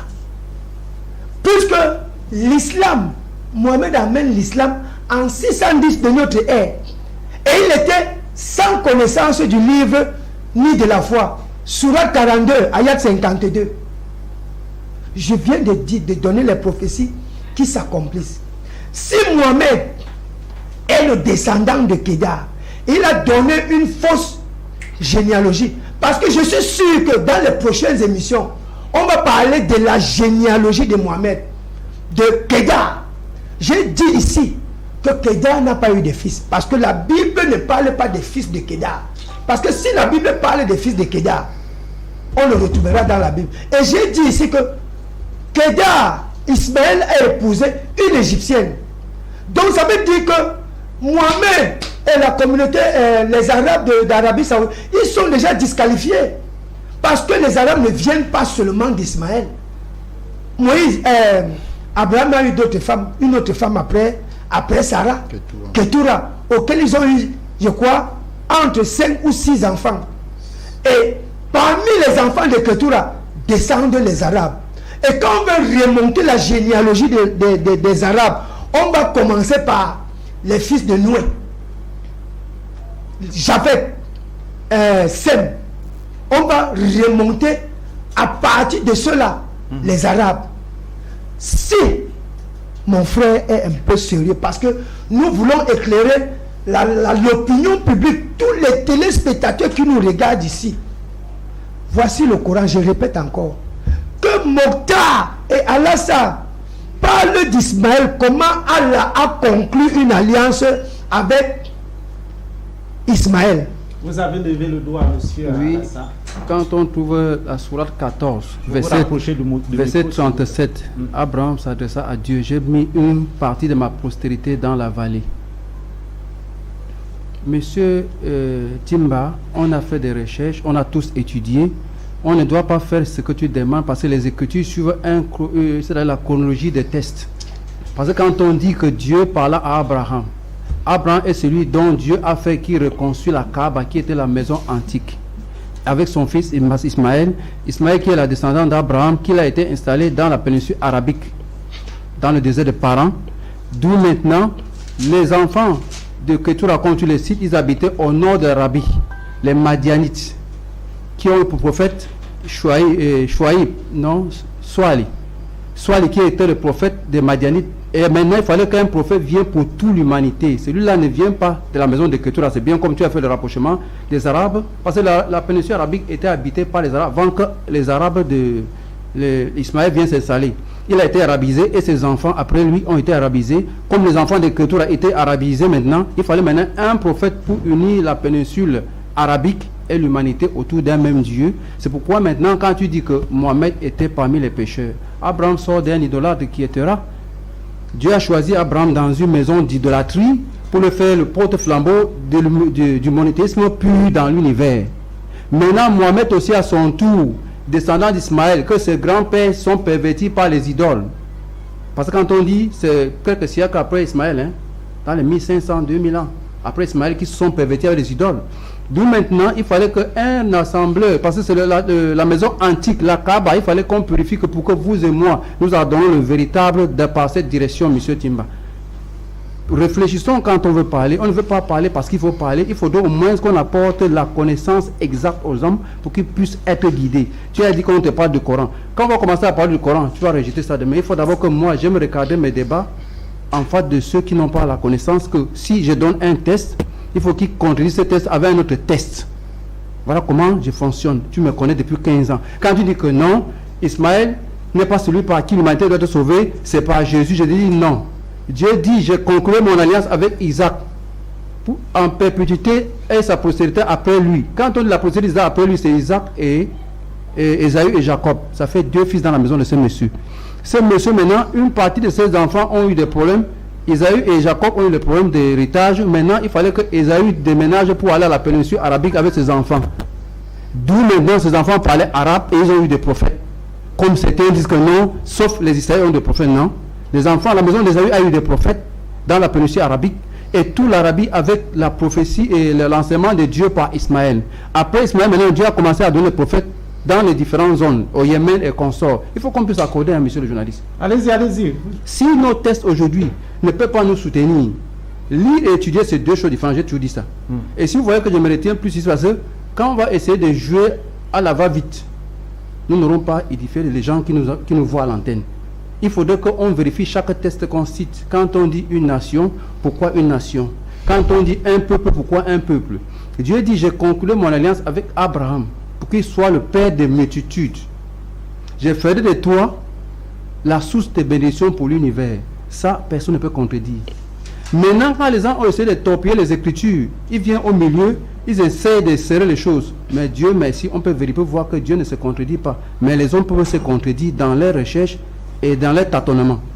Quand Dieu dit par Ismaël, je ferai de lui une grande nation. Jusqu'à là, dans la maison d'Ismaël, vous voyez comment les gens ne réfléchissent pas. Aucun prophète ne s'est levé dans cette maison pour se revendiquer d'Ismaël. Dieu dit maintenant à Jacob, je ferai de toi une grande nation. Par la grande surprise et éloquente que je vois, le rédacteur de la Bible, du premier livre de la Bible, c'est Moïse. Il s'est levé de la part de Dieu dans la maison de Jacob. Monsieur Timba ne peut pas dire le contraire. Étant dans une nation, regardez comme un prophète se lève dans sa maison. Maintenant, il faudrait qu'il nous fasse le rapport. Comme Ismaël est une grande nation, quel est le prophète qui s'est levé chez lui? Je peux lui laisser ici, s'il a des connaissances, il va nous édifier. Bonsoir, je veux savoir à quelle nation Dieu a envoyé Jésus-Christ et à quelle nation Dieu a envoyé Mohamed. Signez vos messages, s'il vous plaît, vos noms et le pays. Alors, ça, vous allez prendre la note. Imam Mokhtar, vous avez été interpellé par monsieur Elon Timba par rapport au Coran. Alors, les chrétiens qui regardent aimeraient avoir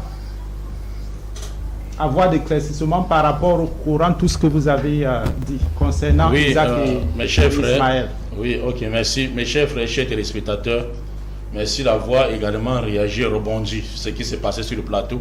Ça nous prouve et ça nous tient à cœur que vous suivez l'émission. Mes chers frères, et vous allez voir, vous allez observer quelque chose.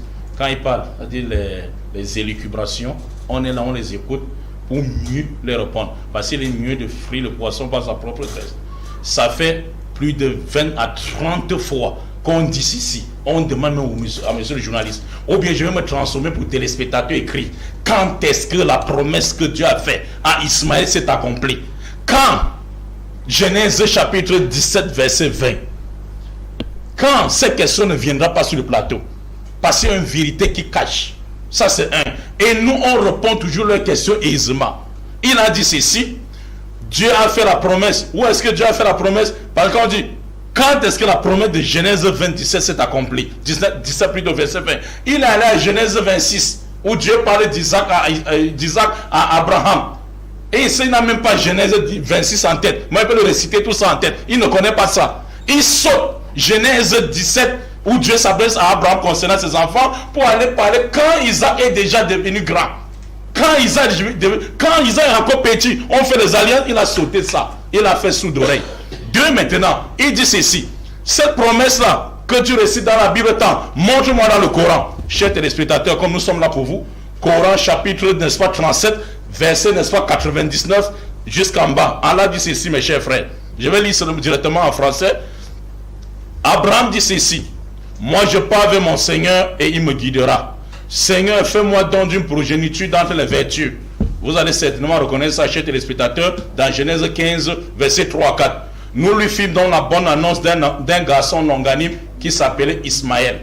Puis, quand celui-ci fit en âge de l'accompagner, Abraham dit, mon fils, je te vis en songe en train de t'immoler.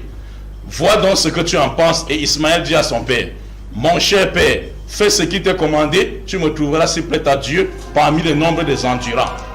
Puis quand les deux se furent soumis à l'ordre d'Allah, c'est-à-dire Abraham et Ismaël, et qu'il leur jetait sur le front, voilà que nous l'appelons et dit Abraham, tu as confirmé la vision, c'est ainsi que nous récompensons les bienfaisants. C'était là l'épreuve manifeste et nous le remplaçons d'une immolation généreuse.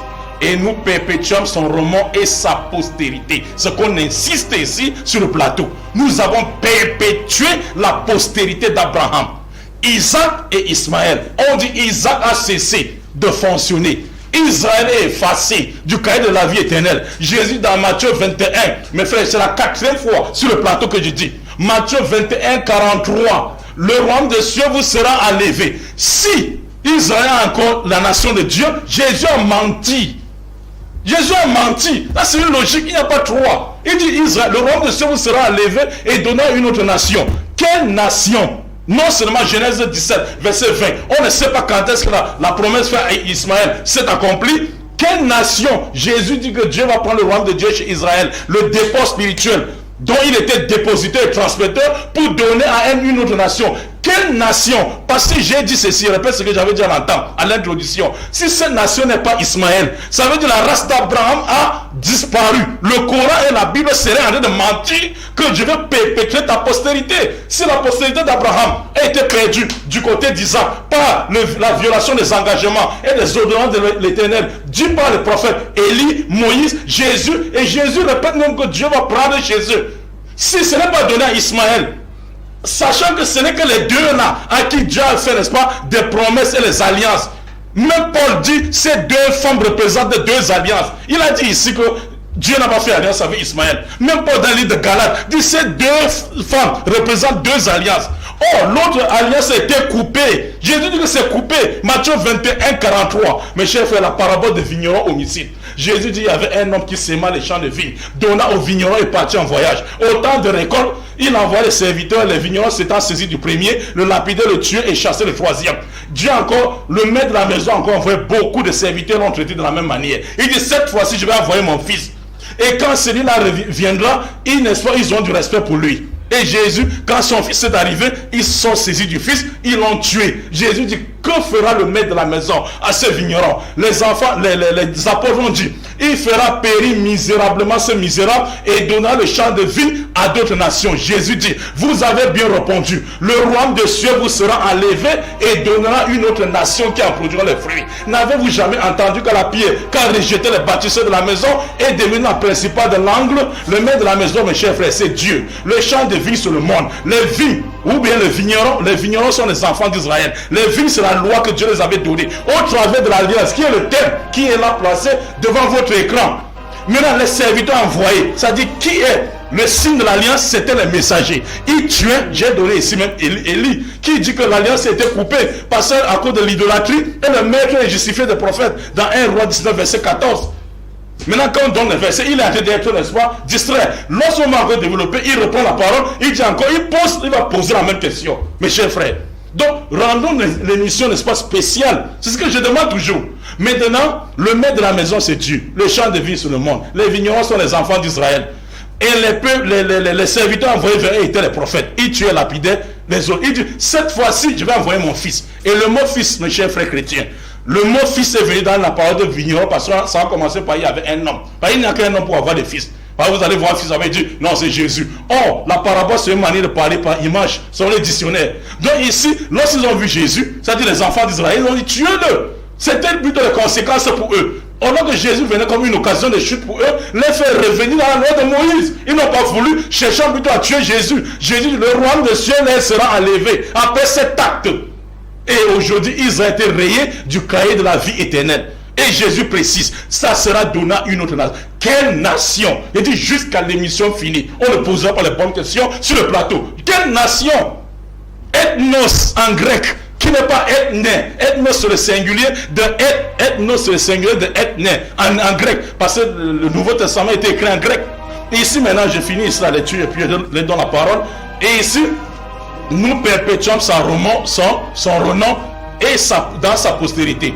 Paix sur Abraham, ainsi nous récompensons les bienfaisants.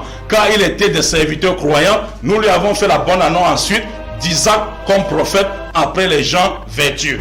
Parce qu'il a demandé le verset où Dieu a fait les mêmes alliances qu'on a lu dans la Bible, c'est Coran chapitre 37, verset 99 jusqu'à 113. J'espère que peut-être tu as compris, tu ne vas pas poser la même question. Même, mes deux questions sont sur la table. Genèse 17, verset 20. Quand est-ce que la promesse que Dieu a conclue à Ismaël dans le futur, est arrivé quand? Si tu nous les dates avec le verset 1 et 2 maintenant, la nation dont Jésus parle, que Dieu va racheter le trésor à Israël, et les donner, c'est quelle nation? Une seule. Et l'on saura si vous connaissez la langue française. Une nation, pas des nations. Quelle nation? Et si vous dites que cette nation n'est pas la nation ismaélite, ça veut dire que la race d'Abraham a disparu. Bien, vous avez été interpellé. Très bien. Regardez comment il tombe seul.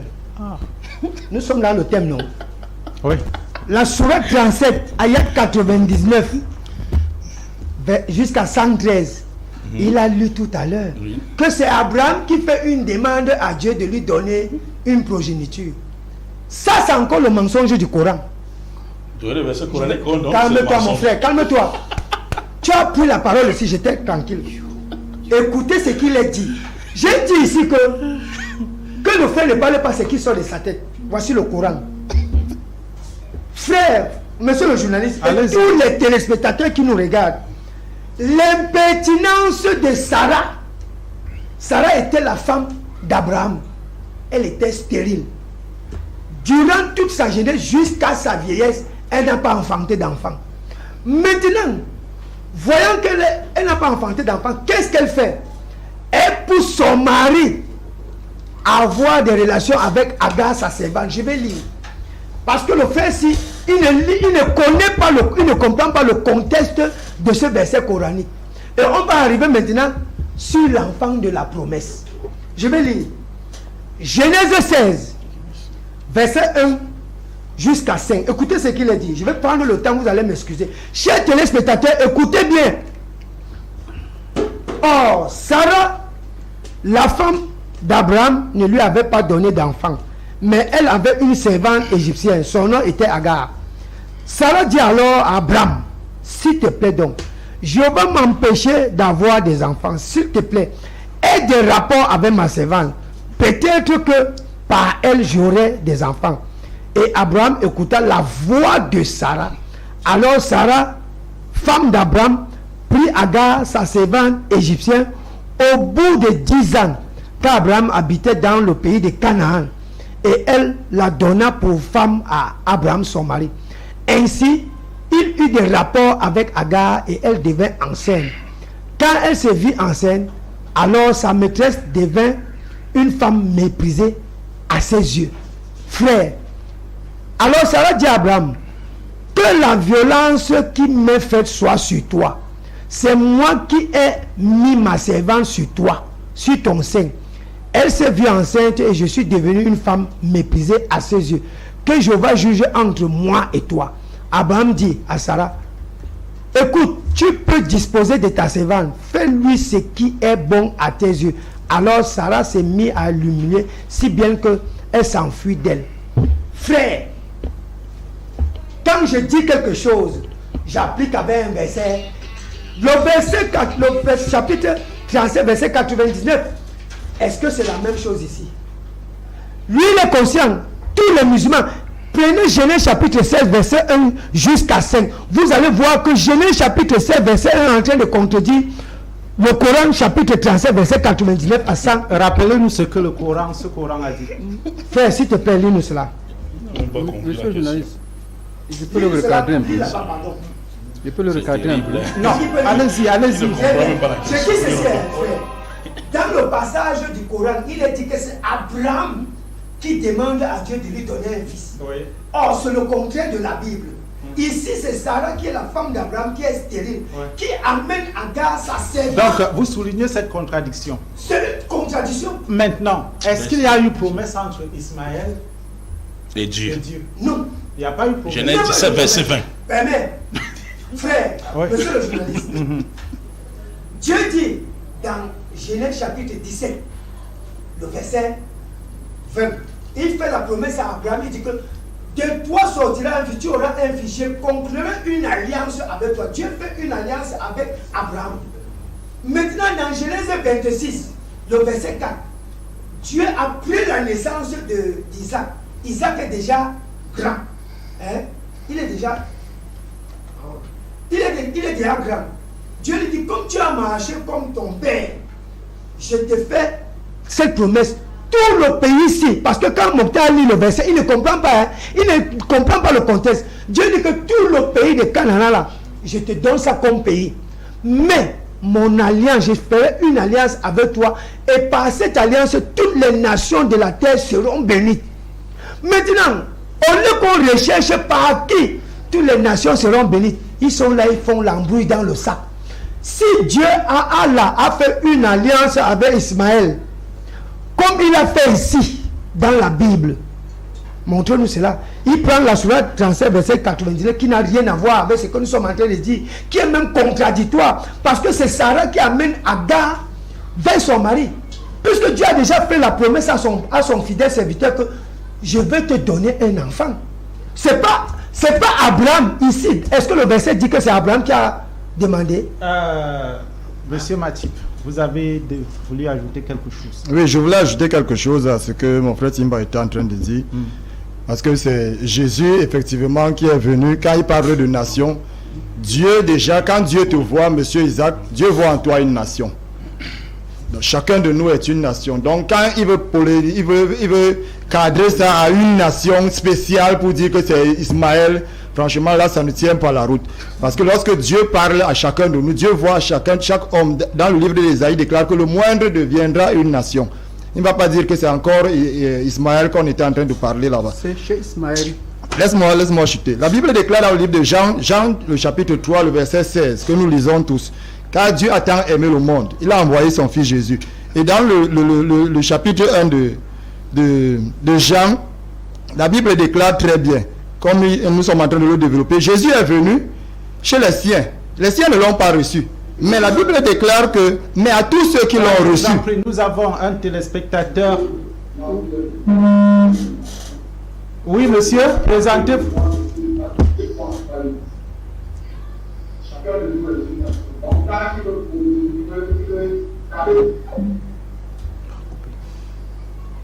Alors, nous ne vous avons pas suivi. Si vous pouvez rappeler. Alors, vous chutez et puis monsieur Alassa. Donc, j'étais en train de dire que quand nous lisons Jean chapitre 1, le verset 12 par exemple, à partir du verset 11, la Bible déclare, elle est venue chez les siens, et les siens ne l'ont point reçue. Mais à tous ceux qui l'ont reçue, à ceux qui croient en son nom, elle a donné le pouvoir de devenir enfants de Dieu, lesquels sont nés, non du sang, ni de la volonté de la chair. Donc, non du sang, parce que ça ne vient pas du sang. Ce n'est plus ici, la nouvelle alliance ne parle plus du sang. Quand Jésus vient pour introniser la nouvelle alliance, c'est pour faire entrer, mais pour accomplir la promesse que Dieu a faite à Abraham, où en lui toutes les nations de la terre seront bénies. Les nations païennes aujourd'hui, beaucoup nous disent aujourd'hui que non. Vous croyez à Jésus, est-ce que Jésus était de chez vous? Est-ce que Jésus était noir comme vous et tout ça? c'est parce que Jésus, au travers de cette parole, intronise et accomplit l'alliance faite à Abraham. Je reviens maintenant sur le Coran où on était en train de parler. Pour moi, Mahomet n'a pas été envoyé par Dieu.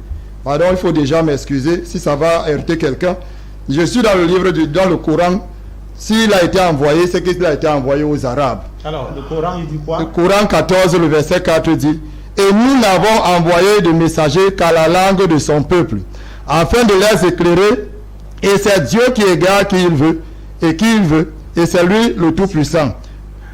Coran 12, le verset 2 dit: nous l'avons fait descendre un Coran à langue arabe. Voilà pourquoi aujourd'hui, tu es obligé d'apprendre l'arabe pour parler du Coran, pour pouvoir, parce que le Coran a été donné pour les Arabes. Et laisse-moi finir, s'il te plaît. Oui, voilà. Donc, nous avons fait un Coran en arabe, afin que vous puissiez comprendre, que les Arabes puissent comprendre. Coran 20, verset 133. C'est ainsi que nous l'avons fait descendre un Coran en langue arabe, et nous y avons multiplié les menaces, afin qu'ils puissent se garder du mal, ou qu'il les amène à bénéficier de ces leçons. Coran 41, verset 44. Si nous avions fait un Coran en langue autre que l'arabe, ils auraient dit: pourquoi ces versets n'ont-ils pas été exposés clairement? Quoi?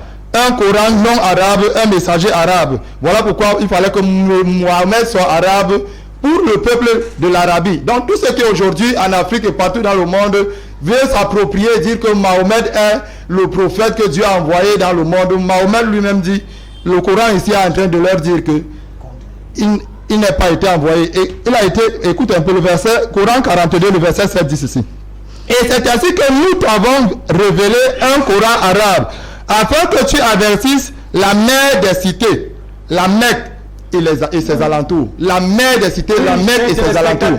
Présentez-vous et participez à l'émission. Allô? Allô?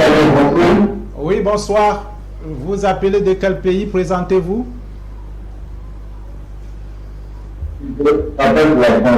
Oui.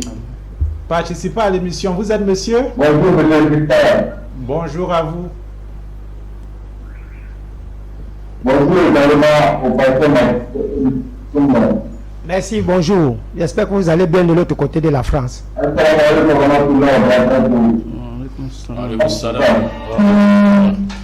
salam wa rahmatullahi wa barakatuh. Maghfira. J'aimerais poser une question là. Oui, posez votre question s'il vous plaît. Vous pouvez Tous les pasteurs nous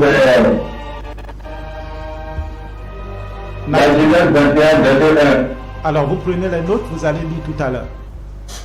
Genèse 21, verset 1. Allô? Oui, nous vous écoutons. Parlez, n'attendez pas le retour. Bon, il est parti. Alors, d'accord. Ok, mes chers frères téléspectateurs, alhamdulillah. Je vous en prie, monsieur Mokhtar. Je vais satisfaire ces téléspectateurs parce que nous sommes presque à la fin de l'émission. Bonsoir à tous ceux qui sont sur le plateau de Aoussa TV. Merci aux frères musulmans. Yaminou Mohamedou depuis Djougou au Bénin. Bonjour, monsieur Jiska, et bonjour également au pasteur Machi Petimba. Salut aussi mon frère Imam Mokhtar, érudit.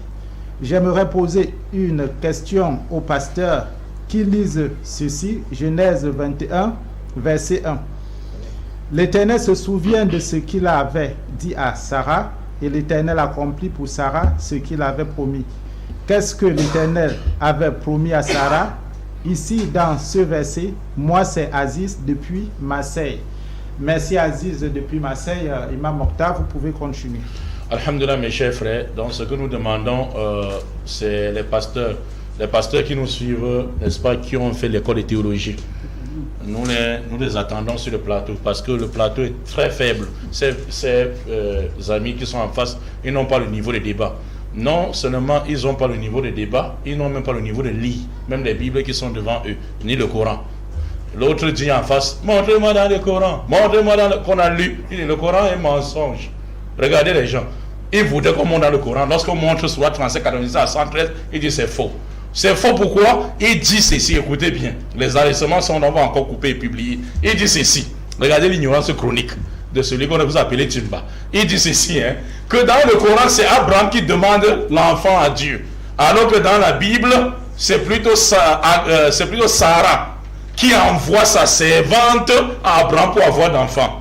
Vous voyez que le niveau est tellement bas que on ne sait même pas par où débattre. Sauf seulement peut-être nos élèves peuvent débattre avec eux. Ils ne savent pas que dans la Bible, parce qu'il a lu Genèse 16, où la Bible, à partir du verset 1 à 4, qui dit que Sarah, qui ne donnait pas d'enfant à Abraham, a pris sa servante et donné à Abraham. Ça ne commence pas par là, Timba.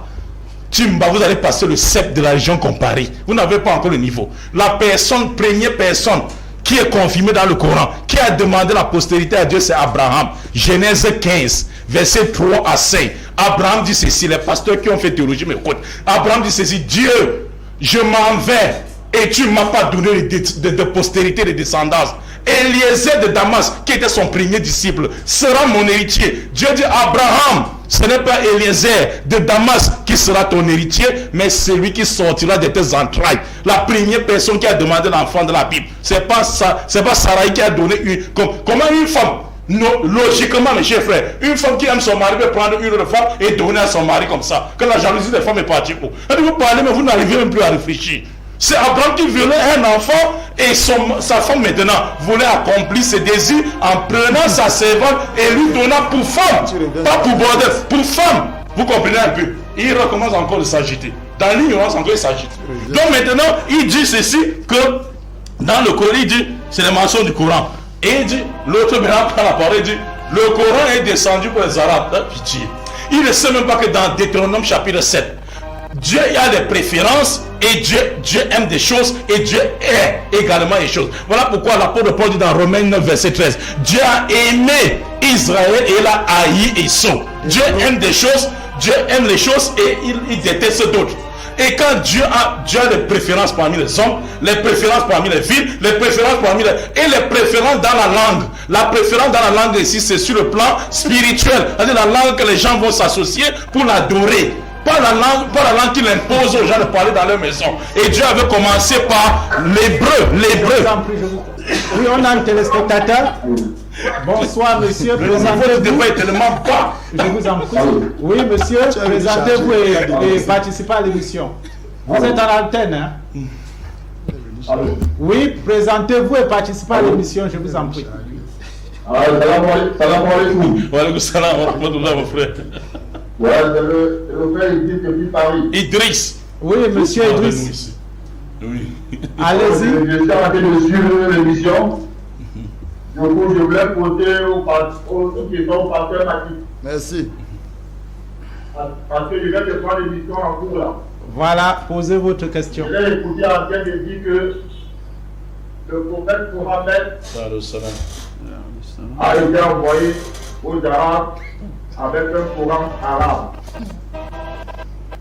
Donc ça veut dire que l'islam est pour les Arabes. Et le prophète Mohammed est pour les Arabes. Ma question est celle-ci. Si comprend ça de cette façon, Jésus a été envoyé pour qui? Avec quelle langue? Il est venu avec l'évangile pour qui? La question que je pose.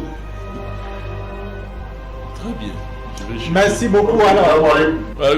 Allez-y. Vous avez pris directement dans la bouche. Idriss ne pourra pas répondre jusqu'à son dernier battement. Je vais chuter mes chers frères. Je vais lire, j'ai dit bien, nous sommes pour les téléspectateurs, les pasteurs, n'est-ce pas, qui ont fait théologie. Je vais lire en grec. Matthieu chapitre 21, s'il vous plaît. Matthieu chapitre 21, verset 43. Vous savez, chers téléspectateurs, que la Bible, le Nouveau Testament a été écrit en grec. Parce qu'eux ne peuvent pas lire le grec. Même d'abord, la langue française les dépasse. Donc ici, Dieu dit ceci dans Matthieu. Jésus dit ceci dans Matthieu 21, verset, n'est-ce pas, 43. Dit afto, saleho, et vasileia, tuteo, ta afate, apo esa, kata, dotese, ena, ethnos, je précise 3 fois les pasteurs qui ont fait théologie. Ethnos pour ta pararetu carputo. Dieu dit ceci. Jésus dit ceci. Le royaume des cieux vous serez enlevé Israël et donnera une seule race. Une race par qui l'humanité sera sauvée. Comme ils ne connaissent pas ça, donc vraiment le débat est déséquilibré. Et je voulais chuter déséquilibré vraiment. Ça devient sérieux, oui, là. je vous en prie. Ça devient je vraiment veux chuter. sérieux. Vous allez chuter. Oui. Là, on parle de race. Race. Parce que là, ça devient sérieux. Oui, il ne peut pas comprendre. Moi, la langue, combien de fois les Grecs? Par exemple, le Nouveau Testament, monsieur le journaliste, dans Matthéos, ça a été écrit en grec. Quand il ne comprend pas ça, il va faire le débat comment avec le mec. Il veut passer l'exercice de 7 de région comparée devant moi pour que je corrige. Maintenant, vous chutez. Vous chutez maintenant.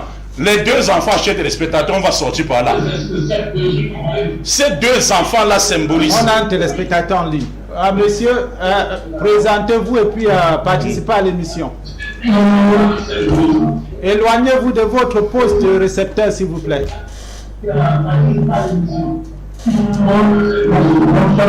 Oui, vous vous éloignez de votre poste récepteur, je vous en prie. Bonsoir. Oui, bonsoir. Présentez-vous et bonsoir, présentez-vous et participez. Nous allons très bien. C'est pourquoi nous sommes là par la grâce de Dieu. Alors, allez-y. Oui, mes chers frères, je suis par là pour dire ceci. Le nom déjà, mes chers frères, c'est que jusqu'à 2 téléspectateurs ils ont posé cette question. Les noms qu'a porté les deux enfants d'Abraham suffit que l'autre était le fruit de la promesse de Dieu fait à Abraham et l'autre était le fruit de la promesse de Dieu fait, n'est-ce pas, à Sarah. C'est ce que les téléspectateurs ils sont en train de chercher à les faire comprendre. Parce qu'il ne peut que débattre avec les téléspectateurs. Ismaël ou Ishmaël en hébreu veut dire l'Éternel a exaucé ma prière. La prière de qui? Abraham dans Genèse 15 verset 3 5 que j'ai lu ici. Alors que Isaac signifie riz.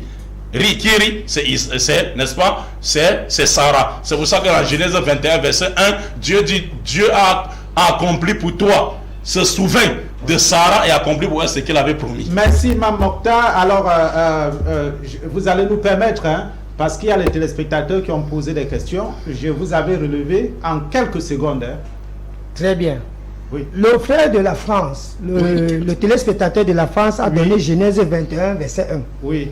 Où Dieu fait la promesse ici. Je vais lire Genèse 21, verset 1, pour que le frère comprenne bien. Je crois, pour être plus clair. Très bien. Genèse 21 dit ici que Dieu s'est occupé de Sarah afin qu'elle puisse concevoir et donner naissance à Isaac. C'est ce que le texte dit. C'est la Bible du témoin de Jéhovah. C'est pas la Bible de Matthieu. Votre dernier mot, monsieur Timba, monsieur Matip, je vous en prie, en quelques secondes. J'avais encore beaucoup à dire, bon, mais comme c'est en quelques secondes, on ne peut pas t'épuiser. Oui, je vais juste dire que quand Dieu parle de race, je vous ai dit tout à l'heure, dès le commencement, Adam avait la responsabilité de faire une race de Dieu. Il a raté cette occasion. Christ est venu, parce que la Bible appelle Christ le second Adam, qui est venu pour restaurer ces fils de Dieu-là. Donc, nous sommes aujourd'hui la race des fils de Dieu. Voilà pourquoi la Bible déclare que nous sommes une race. On va remettre ça pour la prochaine fois. Nous sommes arrivés au thème à la fin de notre émission. Mesdames, messieurs, vous allez vous lever et vous faire une accolade fraternelle. Il faut souvent venir vite. Alors, comme il est de coutume ici chez nous, vous faites cette accolade fraternelle parce qu'on est d'abord frères. Nous sommes là pour parler de... Alors, vous prenez place pour que je puisse conclure l'émission.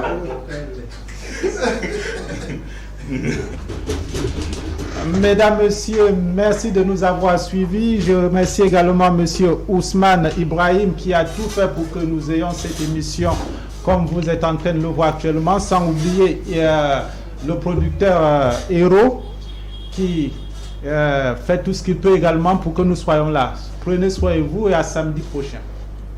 Merci.